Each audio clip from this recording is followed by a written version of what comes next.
Hello guys, this is my first video. So మనం ఈరోజు తమిళనాడులో రీసెంట్గా జరుగుతున్నటువంటి ఇష్యూ గురించి మాట్లాడుకుంటాం. అదేమిటంటే తమిళనాడు గవర్నమెంట్కి, తమిళనాడు గవర్నర్కి రీసెంట్గా వార్ జరుగుతుంది.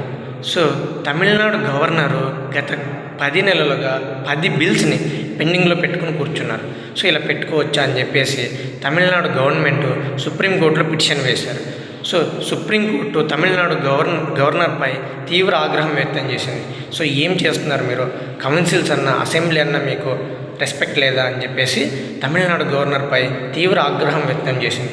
అంతేకాకుండా సుప్రీంకోర్టు తన స్పెషల్ పవర్స్ ఆర్టికల్ 142 ప్రకారం స్పెషల్ పవర్స్ వాడి 10 బిల్స్ సుప్రీంకోర్టే పాస్ చేసేసింది.